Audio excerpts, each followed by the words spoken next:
নমস্কার আমার প্রিয় বন্ধুরা, তোমরা সবাই কেমন আছো? আশা করি ভালো আছো, আর আমিও খুব ভালো আছি। প্রিয়াঙ্কা বেঙ্গলি ব্লগে তোমাদের আরও একবার স্বাগত, শুভেচ্ছা ও ভালোবাসা। আজ চলে এলাম আরও একটা ব্লগ ভিডিও নিয়ে, প্রতিদিনের মতো। তবে আমি এখন একদিন ছাড়াই ভিডিও দিচ্ছি। যাই হোক বন্ধুরা, আর আজকে ভিডিওটা সকাল থেকেই শুরু করেছি। তো দেখতেই পাচ্ছ সকালবেলা খাবার করতে ব্যস্ত। আসলে সকালবেলা আমার ছেলে জেদ ঝরেছে আজকে চাউমিন খাবে, তাই বাড়ি কয়েকটা উপকরণ দিয়েই কিন্তু চাউমিন রেসিপিটা করতে লেগে গিয়েছি। তো দেখতেই পাচ্ছ তেমন কিছুই দেয়নি, শুধুমাত্র কটা কুঁদরি ছিল গাছে, এছাড়া আলু আর রয়েছে টমেটো কুচি। আর তোমার দাদা ভাই না বাঁধাকপি এনেছিল, সেই জন্য অল্প করে বাঁধাকপিও দিয়ে দিয়েছি। তো দেখতেই পাচ্ছ কয়েকটা সবজি দিয়েই কিন্তু আমি চাউমিন রেসিপি করে নিচ্ছি। আর এই যে চাউমিনটা অলরেডি খাওয়া হয়ে গিয়েছে, তবুও তোমাদের সাথে কীভাবে করছিলাম সেটাই কিন্তু পুরোটাই শেয়ার করেছি। আসলে চাউমিনে তো অনেক কিছুই দেয়, আমি দেখেছি দিদিভাইয়ের, কিন্তু আমার ছেলের ক্ষেত্রে শুধু চাউমিনে অল্প কিছু সবজি দিলেই, যে কোনো সবজি দিয়ে একটু চাউমিন করে দিলেই বাস, আর কিচ্ছু লাগবে না। চাউমিনে এতটা ভক্ত যে বলার বাইরে। শুধুমাত্র যদি চাউমিনও যদি আমি নেড়ে দিই, বাস তাতেও খেয়ে নেবে। যাই হোক বন্ধুরা, চাউমিনটা তো তোমাদের সাথে শেয়ার করে নিয়েছি, একদম ঘরের জিনিস দিয়েই, কোনো কিছু বাড়তি যেইনি। এছাড়া না ডিমটাও ফ্রিজে ছিল না, শেষ হয়ে গিয়েছে, সেই জন্য এই উপকরণ দিয়েই কিন্তু চাউমিনটা করে নিয়েছি সকালে। এবার চলে আসলাম, সকালে তো চাউমিন করে দিয়েছি ছেলেকে, এবার চলে আসলাম ঝিঙ্গা তুলতে। আজকে না ঝিঙ্গার রেসিপি বানাবো, অনেকগুলো ঝিঙ্গা হয়েছে। প্রতিদিন একটা দুটো করে ঝিঙ্গা হয়, আর একটা দুটো ঝিঙ্গেই তো একটা রেসিপি বানানো যায় না। আর আজকে দেখো কতগুলো ঝিঙ্গা একসঙ্গে হয়েছে, আমাদের তিনজনকে আরামসে হয়ে যাবে। সেই জন্য আজকে না ঝিঙ্গাটা তুলতে চলে এসেছি, আর আজকে এই ঝিঙ্গেগুলো দিয়ে একটা রেসিপি বানাবো, ঝিঙ্গের পোস্ত বানাবো, সেই জন্য ঝিঙ্গেগুলো তুলতে চলে এসেছি। আর পাখি না খায়নি, এখানটা গাছটা অছাড়া রয়েছে না, সেই জন্য না কোনো পাখি খায়নি। এই যে গোটা গোটা ঝিঙ্গাগুলো রয়েছে, বড় জাতের ঝিঙ্গেগুলো। যাই হোক বন্ধুরা, একটু উঁচুতে রয়েছে, এই যে লাঠি দিয়ে পারছি আর তোমাদের সাথে শেয়ার করছি। তো দেখো অলরেডি একটু উঁচাতে রয়েছে বলে লাঠি দিয়ে পেরে আমি তোমাদের সাথে শেয়ার করে নিচ্ছি কতগুলো ঝিঙ্গে পেরেছি। তো অলরেডি দেখতেই পাচ্ছ সামনে ঝুলছে ঝিঙ্গা। এই ঝিঙ্গেগুলো না লাগিয়েছে এক জায়গায়, আর বেয়ে বেয়ে পুরো আমার পেয়ারা গাছকে চলে গিয়েছে। যাই হোক, অছাড়ে ছিল বলে ঝিঙ্গাগুলো ভালো আছে, পাখিতে ঠোকর মারেনি। তো দেখতেই পাচ্ছ, এই দেখো ঝিঙ্গা, বড় জাতের ঝিঙ্গা তুলে নিয়েছি, এখনও কয়েকটা রয়েছে, সেগুলো পেরে নিয়ে তোমার সাথে শেয়ার করে নিচ্ছি কতগুলো ঝিঙ্গে পেরেছি। তো এই যে দেখো নিয়ে এসেছি, এই যে 4টা বড় বড় ঝিঙ্গা তুলে নিয়েছি, আর এই ঝিঙ্গা দিয়েই কিন্তু রেসিপি বানাবো। তো আমি আরও কয়েকটা ঝিঙ্গা তুলে নিয়েছি। এই যে এটা হচ্ছে পটল ঝিঙ্গা, ছোটো জাতের ঝিঙ্গা যেগুলো হয় না সেগুলো। বড় জাতের ঝিঙ্গা তো তুলে নিয়েছি, আর ছোটো জাতের ঝিঙ্গাও কয়েকটা ছিল, সেগুলোও কিন্তু তুলে নিচ্ছি। আর এগুলো খুব বেশি তো বাড়ে না, এরকমই সাইজের, তবে খেতে কিন্তু বড় ঝিঙ্গার চেয়ে এই ছোটো ঝিঙ্গাগুলো কিন্তু স্বাদ ভালো। তো অলরেডি কিন্তু আমি সমস্ত ঝিঙ্গা তুলে নিয়েছি, আর এগুলো নিয়ে রান্নাঘরকে চলে যাব। আর কি কি রান্না করলাম সেগুলো পুরোটাই তোমাদের সাথে শেয়ার করব, তো আমার সাথেই থাকো। তো দেখো বন্ধুরা, রান্নাতে চলে এসেছি, আর প্রথমে কিন্তু তোমাদের সাথে পাঁপড়টা শেয়ার করে নিচ্ছি, কারণ তোমার দাদাভাই বলে গিয়েছে যে আমার জন্য পাঁপড় অন্তত ভেজে রেখো, সেই জন্য ফার্স্টেই পাঁপড়টা ভেজে তুলে নিয়েছি।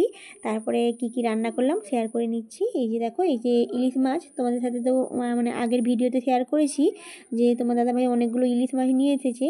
তো একটা অলরেডি শেষ হয়ে গিয়েছিলো, আগের দিনই রান্না করে নিয়েছিলাম। আর আজকে কিন্তু ইলিশ মাছেরও একটা রেসিপি বানিয়ে নেব। তো দেখো সবজিগুলো তোমাদের সাথে শেয়ার করে নিই। এখানে কিন্তু পটল রয়েছে, এছাড়া রয়েছে পেঁয়াজ কুচি, আর রয়েছে টমেটো কুচি, আর এটা হচ্ছে বেগুন, নরম বেগুন একদম, আর ছোটো ছোটো করে আলু কেটে নিয়েছি। এই সবজিগুলো দিয়েই কিন্তু আজকে রেসিপিটি বানাবো। আর এটা হচ্ছে মশলা, জিরে বাটা, আদা বাটা। তো দেখতেই পাচ্ছ, প্রথমে মাছগুলোকে আমি নুন হলুদ মাখিয়ে ভেজে নিচ্ছি। আর পাঁপড়টা ভেজেছিলাম বলে না পাঁপড়ের যে খোয়াগুলো থাকে না সেগুলো একটু ছুঁয়ে গিয়েছে। যাই হোক বন্ধুরা, এই যে তেলের উপর সব মাছগুলোকে ভেজে নিচ্ছি।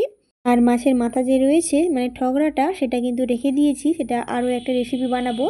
তো তোমরা আমার সাথেই থাকো। তো অলরেডি কিন্তু মাছটা ভেজে তুলে নিয়েছি, আমি রেসিপিটা শুরু করে দিয়েছি। প্রথমে শুকনো লঙ্কাটাকে ভেজে নিয়েছি, তারপরে পেঁয়াজ কুচি দিয়ে এবার একটু ভালো করে পেঁয়াজ কুচিটাকে আমি ভেজে নেব।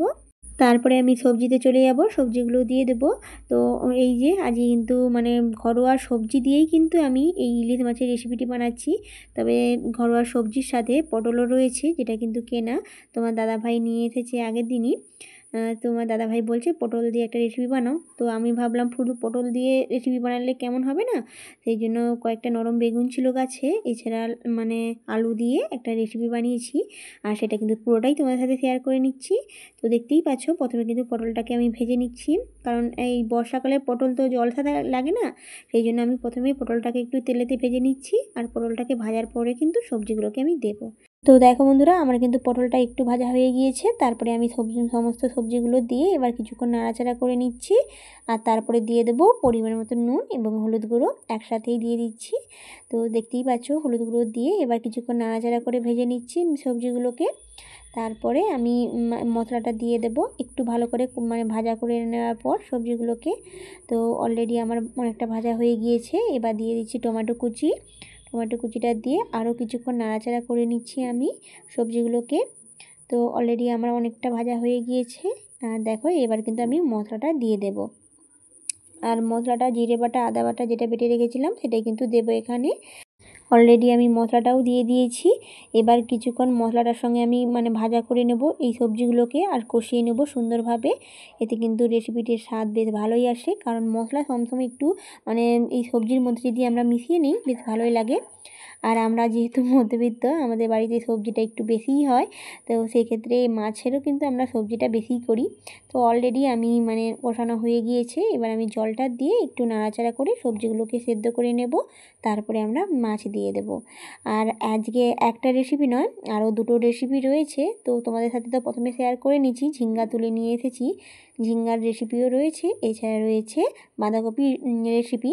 তো প্রথমেই তোমাদের সাথে শেয়ার করেছিলাম আমার ছেলের জন্য বাঁধাকপি মানে চাউমিন করার জন্য বাঁধাকপি দিয়েছিলাম, সেই বাঁধাকপি কিন্তু রয়ে গিয়েছে, সেটা দিয়ে কিন্তু রেসিপিগুলো বানাবো। তো অলরেডি কিন্তু আমার একটা রেসিপি কমপ্লিট, ইলিশ মাছের রেসিপি। এবার চলে যাচ্ছি বাঁধাকপির রেসিপিতে। তো দেখতেই পাচ্ছ এখানে কিন্তু বাঁধাকপিটা কেটে রেখেছিলাম। আর এটা হচ্ছে ঝিঙ্গাটাও কিন্তু মানে পোস্ত করব, সেই জন্য ঝিঙ্গাটাও কিন্তু কেটে নিয়েছি। এবার তোমার সাথে পুরো মশলাটা শেয়ার করে নিই, কী মানে মশলা দেব। এই যে এখানে ঝিঙ্গা রয়েছে, এছাড়া এখানে বাঁধাকপি রয়েছে, এখানে হচ্ছে মাছের মাথা, ইলিশ মাছের মাথা দিয়ে কিন্তু আজকে বাঁধাকপিটা রান্না করব। প্রথমেই তোমাদের শেয়ার করেছি যে ইলিশ মাছের মাথাটা কেটে নিয়েছি, তবে একটা মাছের মাথা না, মানে অনেকগুলো তো মাছ নিয়ে এসেছে, তার মধ্যে প্রত্যেকটা মাছেরই না মাথা কেটে নিয়েছি। কারণ ইলিশ মাছের মাথাটা না মানে যে কোনো সবজিতে দিলে ভালো লাগে, আর এমনি খালি খেতে ভালো লাগে না আমার। এই জন্য আমি বেশিরভাগই সবজিতে দিয়ে দিই, এই বাঁধাকপির চচ্চড়িতে। তো অলরেডি কিন্তু আমার মাছগুলো ভাজা করে নিয়েছি আমি। আর দেখো মাছগুলো কিন্তু মুচমুচা করে ভাজা করে নিয়েছি। এবার সেই তেলে এবার কিন্তু বাঁধাকপিটাকে একটু নেড়ে নিচ্ছি, কারণ বর্ষাকালের বাঁধাকপি একটু কিন্তু সেদ্ধ করে নিতে হয় বেশি, নাহলে কিন্তু শক্ত শক্ত ভাব থাকে। তো তোমরা যদি এভাবে রান্না করো না, বাঁধাকপি কিন্তু শক্ত ভাব থাকবে না, একদম সুন্দর কিন্তু দারুণ একটা রেসিপি হয়ে যাবে। তো অলরেডি কিন্তু আমি বাঁধাকপিটাকে নাড়াচাড়া করে মানে একটুক্ষণ সিদ্ধ করে নিয়েছি, প্রথমেই ভাপিয়ে নিয়েছি। আর সিদ্ধ যে করে নিয়েছি সেটা কিন্তু জল দিয়ে না, এমনি হালকা আঁচে কিন্তু কিছুক্ষণ চাপা দিয়ে রেখে দিলেই কিন্তু সুন্দরভাবে সেদ্ধ হয়ে যাবে অনেকটাই। তো অলরেডি তোমাদের সাথে মশলাটা শেয়ার করে নিয়েছি। এখানে কিন্তু পোস্ত বাটা, এছাড়া রয়েছে জিরে বাটা আদা বাটা, আর রয়েছে মাছের মাথা ভাজা, আর রয়েছে পেঁয়াজ কুচি। তো আমরা রেসিপিতে চলে আসলাম। তো প্রথমেই দেখো বাঁধাকপির রেসিপিটা বানাবো, তার জন্য আমি দিয়ে দিচ্ছি ফুটন আর গোটা জিরে। তারপরে শুকনো লঙ্কাটা একটু পাকিয়ে নিয়েছি ভালো করে। তারপরে পেঁয়াজ কুচিগুলোকে একটু ভালো করে ভেজে নিচ্ছি। তারপরে দিয়ে দেবো টমেটো কুচি। টমেটো কুচিটাকেও কিন্তু এর সঙ্গে ভালো করে একটু নাড়াচাড়া করে নেব। আর টমেটো কুচি কিন্তু এখানে একটু প্রথমেই দিতে হবে, তাহলে কারণ টমেটোগুলো ভালো করে সেদ্ধ হয়ে যাবে। আর দেখো এবার দিয়ে দিচ্ছি আদা বাটা জিরে বাটা, আর দিয়ে দিচ্ছি হলুদ গুঁড়ো। এখানে কিন্তু আমি প্রথমে বাঁধাকপিটাকে মানে যে রান্না করব তার জন্য কিন্তু মশলাটাকে আমি কষিয়ে নিচ্ছি আগে, কোনো রকম সবজি দেইনি, আগে মশলাটাকে কষিয়ে তারপরে কিন্তু আমি বাঁধাকপিটা দেবো। আর এই বাঁধাকপির রেসিপিতে যদি অল্প করে রসুন দেওয়া যায় না, তাহলে কিন্তু এই রেসিপিটা জমে যাবে। যেহেতু মাছের মাথা রয়েছে, সেক্ষেত্রে অনেকে মানে কেমন কেমন লাগে, খেতে চায় না, সেক্ষেত্রে একটু রসুন দিয়ে দিলে, 2-3 কোঁচা রসুন দিয়ে দিলে আর কিছুই লাগবে না। তো অলরেডি কিন্তু আমার হয়ে গিয়েছে মশলাটা কষানো। তারপরে বাঁধাকপি মানে লেড়ে যে রেখেছিলাম সেটা কিন্তু দিয়ে দিচ্ছি। এবার আরও কিছুক্ষণ আমি কিন্তু এই মশলাটার সাথে বাঁধাকপিটাকে নাড়াচাড়া করে কষিয়ে নিচ্ছি। তারপরে দিয়ে দিচ্ছি এখানে মাছের মাথাগুলো, মানে ভেঙে রাখা মাছের মাথা, এগুলো দিয়ে এবার আরও কিছুক্ষণ নাড়াচাড়া করে তারপরে কিন্তু আমি জল দিয়ে দেবো। আর বেশিক্ষণ নাড়াচাড়া করতে হবে না, কারণ কষানো হয়ে গিয়েছে প্রায়। মশলাটাকে তো আমি প্রথমেই কষিয়ে নিয়েছি, তারপরে বাঁধাকপিটাও কিন্তু কষিয়ে নিয়েছি। এবারে কিন্তু আমি জল দিয়ে সেদ্ধ করে নেব। আর একটু জল দেওয়ার পর কিন্তু চাপা দিয়ে দেবো, তাহলে তাড়াতাড়ি সেদ্ধ হয়ে যাবে। আর মানে এই বাঁধাকপি না ঝোল রাখবে না, মানে এই যে মাছের মাথা দিয়ে করেছি এটা কিন্তু মানে ঝোল না রাখলে না খুব সুন্দর লাগবে, জলসাও লাগবে না, এছাড়া এত সুন্দর টেস্ট আসবে যে মানে একটা রেসিপি দিয়েই কিন্তু খাওয়া হয়ে যাবে। তো আমি কিন্তু আজকে 3টা রেসিপি বানিয়েছি আর তোমাদের সাথে পুরোটাই কিন্তু শেয়ার করে নিয়েছি। তো দেখো বন্ধুরা, মানে সেদ্ধটা করে নিয়েছি আর দেখো রেসিপি কিন্তু পুরো কমপ্লিট। দেখো একদম জল নেই, শুকনো শুকনোভাবে বাঁধাকপির রেসিপি কিন্তু কমপ্লিট। দারুণ, মানে দেখতে শুধু নয়, খেতেও কিন্তু দারুণ দারুণ লাগে। তো এবার চলে এসেছি আরও একটা রেসিপিতে। তোমাদের সাথে শেয়ার করে নিয়েছিলাম যে আর 3টে রেসিপি বানাবো, 2টো রেসিপি কমপ্লিট হয়ে গিয়েছে, আমরা চলে আসলাম 3য় রেসিপিতে। তো দেখতেই পাচ্ছ ফুটনটা ভেজে নিয়েছি, এবার পেঁয়াজ কুচিটা দিয়ে কিছুক্ষণ ভাজা করে তারপরে দিয়ে দিচ্ছি এখানে ঝিঙ্গে, এছাড়া আলু কুটে রাখা। আর আলুটাকে কম করে দিয়েছি, ঝিঙ্গাটাকে কিন্তু এখানে বেশি করে দিয়েছি। তো দেখতেই পাচ্ছ এবার পরিমাণ মতো নুন এবং হলুদ গুঁড়ো দিয়ে কিছুক্ষণ নাড়াচাড়া করে নিচ্ছি। আর এটা একদম কিন্তু শর্টকাট রেসিপি। তো দেখতেই পাচ্ছ এবার কিছুক্ষণ নাড়াচাড়া করলেই কিন্তু মানে এই ঝিঙ্গার জল বেরিয়ে যাবে, জল আর দিতেই হবে না। তো দেখো বন্ধুরা কিছুক্ষণ নাড়াচাড়া করার পর কতটা জল বেরিয়ে গিয়েছে, যেহেতু গাছের ঝিঙ্গা একদম নরম। তো দেখো কতটা জল বেরিয়ে গিয়েছে, আমাকে কিন্তু আর জলটা মারতে হয়নি আর জলটা দিতেও হয়নি। তো এবার দেখো মশলাটা দিয়ে দিচ্ছি, এখানে রয়েছে শুধুমাত্র পোস্ত বাটা। পোস্ত বাটা দিয়ে এবার কিন্তু ভালো করে মশলাটাকে মানে নাড়াচাড়া করে নিচ্ছি এই জলটার মধ্যে, সবজিটার মধ্যে।